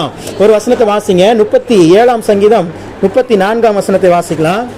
ஆண்டவர் இந்த இன்றைக்கு தந்த ரேமா வார்த்தையை நம்ம வாசிச்சு நம்ம தேவ சமூகத்தில் ஜெபித்து முடிப்போம். 37ஆம் சங்கீதம் 34ஆம் வசனம். நீ கர்த்தருக்கு காத்திருந்து அவருடைய வழியை கைக்கொள், அப்பொழுது நீ பூமியை சுதந்தரித்துக் கொள்வதற்கு அவர் உன்னை உயர்த்துவார், துன்மார்க்கர் அறுப்புண்டு போவதை நீ காண்பாய். அல்லேலூயா. இந்த நாளில் ஆண்டவர் உங்களிடத்துல சொல்ல சொன்ன வார்த்தை இதுதான். நீ கர்த்தருடைய வழியை கை கொண்டு, அடுத்து காத்திருந்து கைக்கொள், பூமியை சுதந்தரித்துக் கொள்வதற்கு அவர் உன்னை உயர்த்துவார். இந்த நாளில் ஆண்டவர் சொன்ன வார்த்தை அதுதான். நீங்கள் பூமியை சுதந்தரித்துக் கொள்வதற்கு தேவன் உங்களை உயர்த்த போகிறார். அல்லேலூயா. பூமியை சுதந்தரித்துக் கொள்வதுனா என்ன? பூமியில் இருக்கிற ஜனங்கள், அந்த ஜனங்களை நீங்கள் சுதந்தரித்துக் கொள்வதற்கு அவர் உங்களை என்ன பண்ண போகிறார்? உயர்த்த போகிறார். அதோட மட்டும் இல்ல, துன்மார்க்கர் அறுப்புண்டு போவதை நீங்கள் காண்பீர்கள். துன்மார்க்கர் உங்களுடைய வாழ்க்கையில இவ்வளவு நாட்களாக பிரச்சனைகளையும் போராட்டங்களையும் நெருக்கங்களையும் கொண்டு வந்த அந்த துன்மார்க்கன் இந்த நாட்களிலே அறுப்புண்டு போவதை நீங்கள் காண்பீர்கள். அல்லேலூயா. இன்னைக்கு பலவிதமான பிரச்சனைகள் இருக்குதா வாழ்க்கையில? எல்லாருக்கும் நெருக்கடிகள் இருக்குதா? ஒவ்வொருத்தருக்கும் ஒவ்வொரு நெருக்கடிகள், ஒவ்வொருத்தருக்கும் ஒவ்வொரு பிரச்சனைகள் இருக்கா இல்லையா? கட்டாயம் இருக்கு. வீட்டுக்கு வாசப்படிங்கிற மாதிரி வீட்டுக்கு பிரச்சனைங்கிறது இருந்து கொண்டே தான் இருக்குது. அது ஒரு அளவு, ஒவ்வொருத்தருக்கும் சின்ன அளவில் இருக்குது, ஒவ்வொருத்தருக்கும் பெரிய அளவில் இருக்குது, ஒவ்வொருத்தருக்கும் சின்ன சின்ன பாதிப்புகளை ஏற்படுத்துகிறது, ஒவ்வொருக்கும் பெரிய பாதிப்புகளை ஏற்படுத்துகிறது. நான் சொல்றேன், இதுக்கெல்லாம் காரணமா இருக்கிற துன்மார்க்கன் அறுப்புண்டு போவதை உங்கள் கண்கள் காணப்போகிறது. அல்லேலூயா. உங்க வாழ்க்கையில ஏற்பட்ட பிரிவினைக்கு காரணமா இருக்கிற துன்மார்க்கன், உங்க சரீரத்தில் ஏற்பட்ட வியாதிக்கும் பலவீனத்துக்கும் காரணமா இருக்கிற துன்மார்க்கன் அறுப்புண்டு போவதை உங்கள் கண்கள் காணப்போகிறது. ஏன் அப்படின்னா, பூமியை சுதந்தரித்துக் கொள்வதற்கு அவர் உங்களை என்ன பண்ண போகிறார்? உயர்த்த போகிறார். நீங்கள் செய்ய வேண்டியதெல்லாம் அவருடைய வழியை கை கொண்டு அவருக்கு காத்திருந்தால் போதும். தேவ சமூகத்தில் காத்திருக்கிறவர்களுக்கு கிடைக்கிற பலனை விட ஒரு பெரிய பலன் எதுவுமே இல்லை. இன்னைக்கு எல்லாருமே தேவ சமூகத்தில் காத்திருக்கிறோமா இல்லையா? காத்திருக்கிறோம். என்னென்ன நடக்கணும்னு காத்திருக்கிறோம். பிரதர் சீக்கிரமா ஒரு இடம் வாங்கணும் பிரதர், சீக்கிரமா ஒரு வீடு கட்டணும் பிரதர், சீக்கிரமா எனக்கு ஒரு வேலை கிடைக்கணும் பிரதர், சீக்கிரமா அப்படின்னு சொல்லி எல்லாருமே சீக்கிரமா என் பிள்ளைகளுக்கு ஒரு நல்ல காரியங்கள் நடக்க வேண்டும், சீக்கிரமாக என்று சொல்லி தேவ சமூகத்திற்காக ஒரு காரியத்துக்காக என் கடன் பிரச்சனைகள் அடைய வேண்டும் அப்படின்னு சொல்லி ஒரு காத்திருக்கதோடு இருக்கிறோம் இல்லையா? இந்த காத்திருக்கிறவர்களுக்கான ஆசீர்வாதத்தினுடைய ஒரு பகுதி தான் இது. அவர் உங்களை பூமியை சுதந்தரித்துக் கொள்வதற்கு உங்களை உயர்த்த போகிறார். அல்லேலூயா. துன்மார்க்கர்கள் அறுப்புண்டு போவதை உங்கள் கண்கள் காணும். தேவனுடைய பிள்ளைகள் காத்திருக்கிறவர்கள் 40ஆம் சங்கீதம் 1வது வசனத்தில் வாசிங்க. அவர்களுக்கு கொடுக்கப்படுகிற ஆசீர்வாதங்கள் தான் நம்ம பார்த்துட்டு இருக்கிறோம். சங்கீதம் 40:1. கர்த்தருக்காக எப்படி காத்திருந்தாரா? பொறுமையுடன் காத்திருந்தேன், அவர் என்னிடமாய் சாய்ந்து என் கூப்பிடுதலை கேட்டார். அல்லேலூயா. நான் சொல்றேன், நீங்க கர்த்தருக்காக பொறுமையோடு காத்து கொண்டிருக்கிறீங்களா? காத்துட்டு இருக்கிறீங்களா? பொறுமையோட காத்துட்டு இருக்கிறீங்க. அல்லேலூயா. இப்ப பாதி வசனம் உங்க வாழ்க்கையில் நிறைவேறிடுச்சு. எது நிறைவேறிச்சு? கர்த்தருக்காக பொறுமையுடன் காத்திருந்தேன். இந்த வாழ்க்கை இது வரைக்கும் எனக்கு நிறைவேறிடுச்சு பிரதர் அப்படிங்கறது யார் சொல்றீங்க? நான் சொல்றது அந்த வார்த்தை. பொறுமையோடு காத்திருக்கிறீங்களா? இப்ப அடுத்த பகுதி உங்க வாழ்க்கையில நிறைவேறும். என்னது? அவர் என்னிடமாய் சாய்ந்து என் கூப்பிடுதலை கேட்டார். அவ்வளவுதான். அப்ப தேவனுக்காக நீங்கள் பொறுமையோடு காத்திருக்கிறீர்கள் என்று சொன்னால் உங்கள் ஜெபங்களுக்கு பதில் வரப்போகுதுன்னு அர்த்தம். உங்கள் ஜெபங்களுக்கு அவர் சீக்கிரமாக பதில் தரப்போகிறார். வசனம் சொல், சீக்கிரத்தில் அவர்களுக்கு நியாயம் செய்கிறவர், சீக்கிரத்தில் அவர் நியாயம் செய்கிற தேவன். கர்த்தருக்காக பொறுமையுடன் காத்திருந்தேன். அவனுடைய எக்ஸ்பீரியன்ஸ் சொல்றான், அவன் சாட்சியை சொல்றான். தாவீது சங்கீதக்காரர், அவர் என்னிடமாய் சாய்ந்து, ஃபர்ஸ்ட் அவர் உங்களிடமாய் சாய்கிறார். அவர் எப்படி எந்த பக்கம் திரும்புறாரு? இப்போ இவ்வளோ நாள் உங்க பக்கம் இருந்திருக்கிறாரு, ஆனா இனிமே உங்கள் சார்பாக உங்களுக்கு சாதகமாக காரியங்களை தேவன் செய்ய போகிறார். அல்லேலூயா. உன்னிடமாய் சாய்ந்து, என்னிடமாய் சாய்ந்து என் கூப்பிடுதலை என்ன பண்ணாரு? கேட்டார். நான் சொல்றேன், இன்னைக்கு உங்களுடைய ஜெப விண்ணப்பங்கள் எதுவா இருந்தாலும் சரி, பதிலோடு தான் நீங்க கடந்து செல்லுவீங்க. அல்லேலூயா. அந்த ஜெபங்களுக்கு பதில் வந்தே தீரும். ஏன்னா நீங்கள் பொறுமையோடு காத்திருந்தீர்கள். அடுத்து இன்னொரு வசனம் வாசிங்க. 40வது ஏசாயாவின் புத்தகம் 40வது அதிகாரம் 31வது வசனம். கர்த்தருக்கு காத்திருக்கிறவர்களுடைய ஆசீர்வாதங்கள் அடுத்து என்ன? முதலாவது, கர்த்தருக்கு காத்திருக்கிறவர்களுடைய ஜெபங்கள் கேட்கப்படும். இரண்டாவது, காத்திருக்கிறவர்களோ புது பலன் அடைந்து கழுகுகளை போல செட்டைகளை அடித்து எழும்புவார்கள், இளைப்படையார்கள், சோர்ந்து போகார்கள். அல்லேலூயா. இரண்டாவது, கர்த்தருக்கு காத்திருக்கிறவர்களுக்கு தேவன் தருகிற ஆசீர்வாதம் என்ன அப்படின்னா புது பலன். சொல்லுங்க, புது பலன். அந்த புது பலன் உங்களை என்ன பண்ணும்? அந்த புது பலன் உங்களை என்ன பண்ணும் அப்படின்னா கழுகுகளை போல செட்டைகளை அடித்து உயர எழும்ப பண்ணும். அப்போ இதுவரைக்கும் நீங்கள் எழும்பல, கவலைப்படாதீங்க, இனிமேல் எழும்புவீர்கள். அல்லேலூயா. இதுவரைக்கும் எனக்கு பலவீனப்பட்டே இருக்கிறேன் பிரதர், ஆவியில ஒரு பலவீனம், சரீரத்தில் ஒரு பலவீனம், குடும்பத்தில் ஒரு பலவீனம், அந்த பலவீனங்களை எல்லாம் மாற்றுவதற்காகத்தான் புது பலன் உங்களுக்கு கொடுக்கப்படுகிறது. அல்லேலூயா. கர்த்தருக்கு காத்திருக்கிறவர்களோ புது பலன் அடைந்து கழுகுகளை போல செட்டைகளை அடித்து. காமாட்சமா பேசக்கூடாதுங்க, என்ன கவனிங்க, பேசக்கூடாது. செய்தி முடிக்கிற வரைக்கும் யார்ட்டையும் பேசக்கூடாது. கழுகுகளை போல செட்டைகளை அடித்து உயர எழும்புவார்கள். அவர்கள் ஓடினாலும், இப்போ ஓடினாலும் நீங்க என்ன பண்ண மாட்டீங்க? இளைப்படைய மாட்டீர்கள். நடந்தாலும் சோர்ந்து போக மாட்டீர்கள். அதுதான் அந்த புது பலனுடைய மகிமை. அந்த புது பலனுடைய மகத்துவம் என்னன்னா, இதுவரைக்கும் நீங்க ஓடுனீங்க, இளைப்படைந்தீர்கள். இதுவரைக்கும் நீங்க நடந்துட்டீங்க, ஆண்டவருக்காக நடந்தீங்க. ஆனா ஒரு காலகட்டம், ஒரு பிரச்சனைகள், ஒரு சூழ்நிலைகள் உங்களை சோர்ந்து போக வைத்தது. ஆனால் இன்றைக்கு தேவன் தருகிற அந்த புது பலன், இனி நீங்க எவ்வளவு ஓடினாலும் உங்களை இளைப்படைய பண்ணாது, எவ்வளவு நடந்தாலும் உங்களை சோர்ந்து போக பண்ணாது. ஏனென்றால் புது பலனை உங்களுக்கு தருகிறார். அல்லேலூயா. நான் சொல்றது எல்லாமே உங்க வாழ்க்கையில இனி நடக்க போகிற காரியங்கள். கர்த்தருக்கு காத்திருக்கிறவர்களுக்கு உண்டான ஆசீர்வாதங்கள். கர்த்தருக்கு காத்திருக்கிறவர்களுடைய ஜெபங்கள் கேட்கப்படும். கர்த்தருக்கு காத்திருக்கிறவர்கள் புது பலன் அடைவார். அல்லேலூயா. சொல்லுங்க, கர்த்தருக்கு காத்திருக்கிறவர்களுடைய ஜெபம் கேட்கப்படும். கர்த்தருக்கு காத்திருக்கிறவர்கள் என்ன அடைவாங்க? புது பலன் அடைவார்கள். இன்னொரு வசனத்தை வாசிங்க. 30வது ஏசாயாவின் 30வது அதிகாரம் 18வது வசனம்.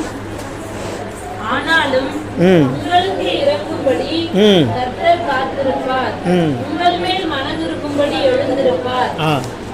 அச்சு எங்க போச்சு? அச்சு எங்க? இவனை பார்த்துக்க சொல்லி அங்க விட்டான். நீ அங்க நின்றுட்டு என்ன பண்ணிட்டு இருக்கிற? சரி, ஏதோ ஒன்று பண்ணு, கூட்டிட்டு போ. அப்புறம் நீ அங்க நிக்கிறது வேண்டியதே இல்லையே. கவனிங்க, அடுத்த வாரம் கூட்டிட்டு வர மாட்டேன். இதனால தான் நான் அவனை கூப்பிட்டு வரதே இல்லை. அடுத்த வாரம் இவங்கெல்லாம் விட்டுட்டு வந்துடுறேன். அல்லேலூயா. கவனிங்க, ஏசாயா 30வது அதிகாரம் 18வது வசனத்தை வாசிங்க. ஆனாலும் உங்களுக்கு இறங்கும்படி கர்த்தர் காத்திருப்பார், உங்கள் மேல் மனதுருகும்படி எழுந்திருப்பார். அவர் நீதி செய்கிற தேவன், அவருக்கு காத்திருக்கிற அனைவரும் பாக்கியவான்கள். மூன்றாவது, கர்த்தருக்கு காத்திருக்கிறவர்கள் ஆசீர்வதிக்கப்படுவார்கள். அல்லேலூயா. ஏன் ஆண்டவர் நம்மளை காத்திருக்க பண்ணுகிறார்னா, நீங்க பல குழப்பங்களோட இருக்கக்கூடாது. இந்த ஆசீர்வாதங்கள், இப்ப சொல்லப்படுகிற ஆசீர்வாதங்கள்லாம் எல்லாருக்கும் அல்ல. யாரெல்லாம் தேவனுக்கு காத்திருக்கிறார்களோ அவர்களுக்கான ஆசீர்வாதம். யாரெல்லாம் சிவப்பு கலர் சட்டை போட்டு வந்திருக்கிறீங்களோ அவங்களுக்கு தான் முட்டாயின்னு சொல்லியாச்சு. நீங்க கருப்பு கலர் சட்டை போட்டு வந்துட்டு முட்டாய் வேறுன்னு கேட்டா தருவாங்களா? அப்போ ஒரு கேட்டகரி ஆண்டவர் பிரிச்சிருக்கிறாரு, ஒரு எலிஜிபிலிட்டி தேவன் வச்சிருக்கிறாரு. ஆனா ரொம்ப ஈஸி தான், அதெல்லாம் ரொம்ப கஷ்டம் இல்ல. நிறைய பேருக்கு இருக்கிற குழப்பம் அதுதான். ஏன் ஆண்டவர் இந்த நன்மை எனக்கு உடனே செய்யக்கூடாதா? ஏன் என்னை காத்திருக்க பண்ணுகிறார்? ஏன் என் பிள்ளைகளுக்கு இது உடனே ஆண்டவர் செய்யக்கூடாதா? இல்ல, காத்திருக்கிறவர்களுக்கு மேன்மையானவர்கள். அவர்களுக்கு இன்னும் வேதத்தில் பலவிதமான ஆசீர்வாதங்கள் இருக்கிறது. அதை எல்லாம் அவர்கள் பெற்று ஆசீர்வதிக்கப்பட்டு வாழ வேண்டும் என்பதற்காகத்தான் தேவன் ஒரு சில காரியங்களில் நம்மை காத்திருக்க பண்ணுகிறார். அல்லேலூயா. அவர் காத்திருக்க வைக்கிறது நம்மளை கலங்க பண்ணுவதற்காக அல்ல, கண்மலையின் மேல் நிறுத்துவதற்காக. அல்லேலூயா. அப்ப காத்திருக்கிறவர்களுடைய ஜெபம் கேட்கப்படுகிறது. காத்திருக்கிறவர்கள் புதுபலன் அடைகிறார்கள். இப்பொழுது சொல்றேன், காத்திருக்கிறவர்கள் ஆசீர்வதிக்கப்படுவார்கள். அல்லேலூயா. பாருங்க, இதுக்கு மேல் வசனம் சொல்லுது, அவர் மனதுருகும்படி அவர் காத்திருக்கிறாரா. ஃபர்ஸ்ட் பாரு, இப்ப இந்த வசனத்துல உங்களுக்கு ஒரு கேள்வி வந்திருக்கணும். இதுல யார் காத்திருக்கிறா? கர்த்தர் காத்திருக்கிறார். அப்ப நீங்க அதுல காத்திருக்கலையா? இந்த வசனத்துல அவர் உங்கள் மேல் மனதுருகும்படி எழுந்திருப்பார், உங்களுக்கு இறங்கும்படி காத்திருப்பார். அதே வசனம் தான் கடைசியா முடியுது. அவருக்கு காத்திருக்கிற அனைவரும். என்னங்க இது? ஏதோ ஒரு குழப்பமா இல்லையா? அவரும் காத்திருக்கிறாரு, நீங்க காத்திருக்கிறதுக்கு ஒரு லாஜிக் உண்டு. அவர் என்னைக்கு ஆண்டவர் இந்த காரியத்தில் அற்புதம் செய்ய போறாரு, ஆண்டவர் இந்த காரியத்தில் என்னைக்கு எனக்கு இந்த கடன் பிரச்சனையிலிருந்து விடுதலை தர போறாரு, இந்த வியாதியிலிருந்து விடுதலை தர போறாரு, இந்த நன்மை எனக்கு செய்ய போறாருன்னு காத்திருக்கிறீங்க. ஓகே, அவர் ஏன் காத்திருக்கணும்? இந்த ரகசியத்தை தெரிஞ்சுக்கிட்டீங்கன்னா நீங்க ஈஸியா ஜெபத்துல பதில் ஆடுறோம். கரெக்ட், அதுதான், வேற ஒண்ணும் இல்லை. அவர் காத்திருக்கிறது எதுக்காகனா, அவருடைய வேலைக்காக அவர் காத்திருக்கிறார், டைமுக்காக காத்திருக்கிறார். அல்லேலூயா. கவனிங்க, கானாவூர் கல்யாணத்துல திராட்சை ரசம் குறைவுபட்டது உண்மை. திராட்சை ரசம் குறைவுபட்டதுங்கிறது மரியாளுக்கு தெரிஞ்சிருக்குது, அங்க இருக்கிற வேலைக்காரங்களுக்கு தெரிஞ்சிருக்குது. இயேசுக்கு தெரிஞ்சிருக்காதா? தெரிஞ்சிருக்காதா? கண்டிப்பா தெரிஞ்சிருக்கும். ஆனாலும் அவர் என்ன சொல்றாரு? இப்போ சொல்றாங்க கல்யாண வீட்டுக்காரங்க, திராட்சை ரசம் என்ன ஆயிடுச்சு, குறைவுபட்டுருச்சுங்கிறாங்க. உடனே அங்க இருந்து மரியாள் அம்மாட்ட சொல்றாங்க. மரியாள் தாய் வந்து யார்கிட்ட சொல்றாங்க? இயேசுகிட்ட சொல்றாங்க. அதுக்கு இயேசுனுடைய பதில் என்ன?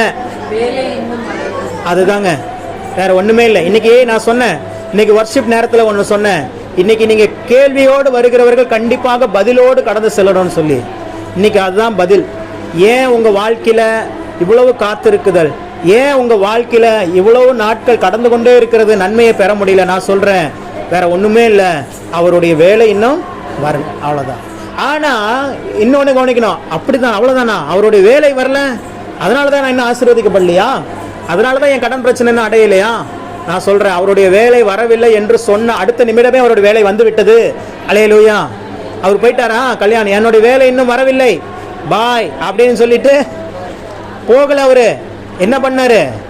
அடுத்து ஒரு செகண்ட் 2 செகண்ட் இருக்குமா, சரி ஒரு நிமிஷமே வச்சுக்கோங்க, 12:59 வரைக்கும் அவருடைய வேலை வரவில்லை. 1ன்னு வந்த உடனே அவருடைய வேலை வந்து விட்டது. கூப்பிடுறாரு வேலைக்காரங்களை, 6 கற்சாடிகளும் தண்ணியை நிறைய நிரப்புங்கப்பா அப்படிங்கிறாரு. நிரப்புனாங்க. இப்ப கொண்டு போய் பரிமாறுங்கிறாரு. அள்ளிட்டு போய் கொண்டு போறது தான் பார்த்தா, உடனே பார்த்தா அது எல்லாம் சுவை மிகுந்த திராட்சை ரசமாக மாறிவிட்டது. அல்லேலூயா. அப்போ எங்களுடைய பதில், ஆண்டவரோட இன்னும் வேலை வரல, அதனாலதான் நான் ஆசீர்வதிக்கப்படல, அதனாலதான் என் கடன் பிரச்சனை மாறல, அதுதான் என் பிள்ளைகளுக்கு இன்னும் நல்ல நடக்கல அப்படின்னு நீங்க நினைச்சு சோர்வடைய கூடாது. அவர் சொன்ன அடுத்த நிமிடமே அவருடைய வேலை வந்து விட்டது. அல்லேலூயா. நான் சொல்றேன், அவருடைய வேலை வந்து விட்டது. உங்களை ஆசீர்வதிப்பதற்கான வேலை வந்து விட்டது. அதுக்காக தான் நீங்க இங்க வந்திருக்கிறீங்க. நீங்க இதை ரிசீவ் பண்ணிட்டு போகணும். இந்த வார்த்தையை இங்க வந்து நீங்கள் அதை எடுத்துக்கொண்டு ரிசீவ் பண்ணிட்டு போகணுங்கிறதுக்காக தான் ஆண்டவர் உங்களை வர வச்சார். இன்னைக்கு நீங்க நினைக்கிறீங்க எதாச்சியா நம்ம வந்துட்டோம். இல்ல இல்ல இல்ல இல்ல, அவர் நயங்காட்டி அழைத்து வருகிற தெய்வம். அல்லேலூயா. ஒரு ஆசீர்வாதத்தை உங்களுக்கு கொடுக்கணும்னா உங்களை வர வச்சிருவார். எப்படியாவது உங்களை ரிசீவ் பண்ணாம அவர் விடவே மாட்டார். இப்ப நீங்க ரிசீவ் பண்ணிட்டு போற இந்த வார்த்தை அங்க போய் உங்க வீட்டுக்குள்ள நீங்க என்டர் ஆனோடனே அது அங்க வேலை செய்ய ஆரம்பிச்சிடும். அது எதெல்லாம் சரிப்படுத்தணுமோ சரி பண்ண ஆரம்பிச்சிடும். யார் யார் மனசுல பேசணுமோ அவங்க மனசுல பேச ஆரம்பிச்சிடும். எந்தெந்த பினான்ஸ்ல என்னென்ன காரியங்களை என்னென்ன விஷயங்களை செய்யணுமோ அது செய்ய ஆரம்பிச்சிடும். அல்லேலூயா. அதுக்கு தான் ஆண்டவர் காத்திருக்கிறார். அந்த வசனத்தை நீங்க சரியாக புரிந்து கொள்ள வேண்டும். உங்கள் மேல் மனதுருகும்படி அவர் காத்திருக்கிறார். உங்கள் மேல் மனதுருகும்படி அவர் எழுந்திருப்பார். உங்களுக்கு இறங்கும்படி காத்திருக்கிறார். எதற்காக? அவருடைய நேரம் வருவதற்காக. ஒரு சிலர் அப்படியே இதை மாத்திடுவாங்க.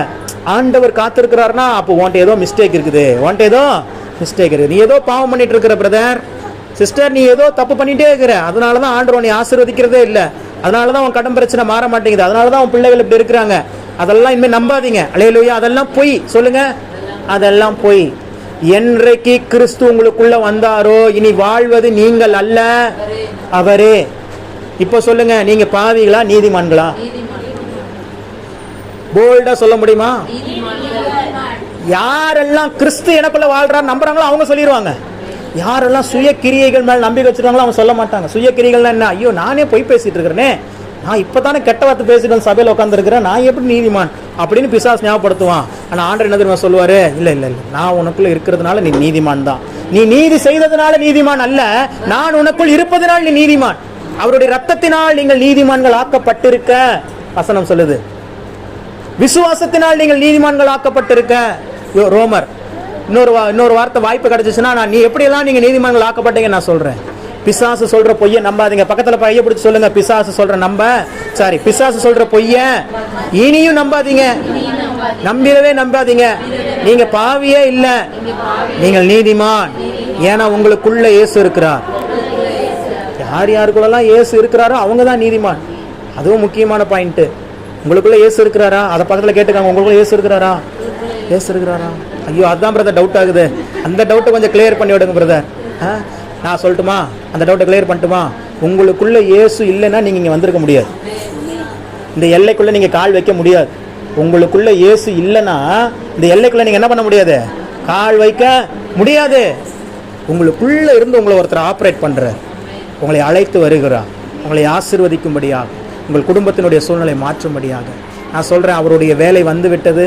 இனி மகிழ்ச்சியா இருங்க. கர்த்தருக்கு காத்திருக்கிறவர்களுடைய ஆசீர்வாதங்கள் 3 சொல்லியிருக்கிறேன். நிறைய இருக்குது, டைம் ஆயிடுச்சு. 3 சொல்லியிருக்கிறேன். சொல்லுங்க பாப்பா. கர்த்தருக்கு காத்திருக்கிறவர்களுடைய ஜெபம் கேட்கப்படும். கர்த்தருக்கு காத்திருக்கிறவர்கள் புது பலன் அடைவார்கள். கர்த்தருக்கு காத்திருக்கிறவர்கள் ஆசீர்வதிக்கப்படுவார்கள். இன்னும் நிறைய சொல்லலாம். எனக்கு காத்திருக்கிறவர்கள் வெட்கப்பட்டு போவது இல்லை. கர்த்தாவே உம்மை நம்பியிருக்கிறேன், நான் வெட்கப்பட்டு போகாதபடி செய்யும். ஜெபம் பண்றான் தாவீது. ஏன்னா அவனுக்கு தெரியும், அவரை நோக்கி பார்த்து பிரகாசம் அடைந்தார்கள். அவர்கள் முகங்கள் யாரெல்லாம் எங்க இதுவரைக்கும் உங்க குடும்பத்தினுடைய சூழ்நிலை எப்படி வேணா இருக்கட்டும், நீங்கள் அவரை நோக்கி பார்க்க ஆரம்பிச்சிட்டீங்களா, நீங்க வெட்கப்பட்டு போக மாட்டீங்க. உங்கள் குடும்பம் பிரகாசிக்கும். உங்கள் பிள்ளைகள் பிரகாசிப்பார்கள். நீதியின் சூரியன் உங்கள் மேல உதிக்கிறார். நட்சத்திரங்களை போல பிரகாசிப்பீர்கள். அல்லேலூயா. அதனால எதை குறித்தும் கவலைப்படாதீங்க. கர்த்தருக்கு காத்திருக்கிறவர்கள் அப்படிங்கிற கேட்டகரியில் நீங்க இருக்கிறீங்க அப்படின்னாவே அது ஆசீர்வாதம். உங்கள் ஜெபங்கள் இனி கேட்கப்படும். நீங்கள் புது பலன் அடைவீர்கள். அந்த புது பலன் சாதாரணமான பலன் அல்ல. எவ்வளவு ஓடினாலும் இனி இளைப்படைய மாட்டீர்கள். எவ்வளவு நடந்தாலும் இனி சோர்ந்து போக மாட்டீர்கள். அந்த அளவுக்கான ஒரு புதிய பலனை தேவன் உங்களுக்கு தருவார். நீங்கள் ஆசீர்வதிக்கப்படுவீர்கள். அல்லேலூயா. கண்களை மூடி நாம் ஜெபிப்போம். பரிசுத்தமுள்ள தகப்பனே, உமது நாமத்திற்கு மகிமை செலுத்துகிறோம். இந்த நாளிலே வார்த்தைகளின்படியாக கர்த்தருக்கு காத்திருக்கிறவர்களின் ஆசீர்வாதத்தை குறித்து தியானிக்க கிருபை தந்தீங்க. நன்றி செலுத்துகிறோம். இந்த நாளில ஆண்டவரே, இங்க வந்திருக்கிற என் சகோதரிகள், என் தாய்மார்கள், என் தகப்பன்மார்கள், என் அன்பு பிள்ளைகள் உங்க சமூகத்துல நீண்ட நாட்களாய் காத்திருக்கிறாங்க. ஆண்டவரே, நெடுநாளாய் காத்திருக்குதல் இருதயத்தை இளைக்க பண்ணும். விரும்பினது வரும்போதோ ஜீவ விருட்சம் போல் இருக்கும் என்று சொன்ன வார்த்தையின்படியாக நாங்கள் செபிக்கிறோம் ஆண்டவரே. இந்த நாளில நெடுநாளாய் காத்திருந்துட்டாங்க, அது அவங்க இருதயத்தை இளைக்க பண்ணிருச்சு. ஆனால் இனி விரும்பினது வருகிற நாட்களாய் மாறுவதாக, ஜீவ விருட்சம் உண்டாவதாக. இயேசுவின் நாமத்தில் இங்க வந்திருக்கிற ஒவ்வொருடைய வாழ்க்கையில் இருக்கிற தடைகளை உடைக்கிறேன். இயேசுவின் நாமத்தில் நன்மைகளையும் கிருபைகளையும் தொடரும்படி கட்டளையிடுகிறேன். இயேசுவின் நாமத்தினால் ஆசீர்வதிக்கப்படுவார்களாக. கர்த்தருக்கு காத்திருக்கிறவர்கள் புது பலன் அடைவார்களாக. கர்த்தருக்கு காத்திருக்கிறவர்களின் ஜெபம் கேட்கப்படுவதாக. கர்த்தருக்கு காத்திருக்கிற நாங்கள் ஆசீர்வதிக்கப்படுவோமாக என்று சொல்லி உமது வார்த்தைக்கு எங்களை நாங்கள் தாழ்த்தி சமர்ப்பிக்கிறோம். இந்த நாளிலே வந்திருக்கிற ஒவ்வொருவரையும் ஆசீர்வதிக்கவே ஆசீர்வதித்து பெருகவே பெருக பண்ணுவீராக. கேள்வியோடு வந்தவர்கள் பதிலோடு கடந்து செல்லட்டும். எங்கள் பதில் நீங்க மட்டும்தான் ஆண்டவரே, எங்கள் பதில் நீங்க மட்டும்தான் ஆண்டவரே. எதை குறித்தும் நாங்கள் கலங்காமல் எங்களுக்கு பதிலாக இருக்கிற ஆண்டவரை நோக்கி பார்த்து நாங்கள் பிரகாசம் அடைய எங்களை ஒப்புக் கொடுக்கிறோம். உம்முடைய நாமம் மகிமையடைந்ததற்காக ஸ்தோத்திரம். இயேசு கிறிஸ்துவின் நாமத்தில் ஜெபித்தோம் நல்ல பிதாவே. அல்லேலூயா.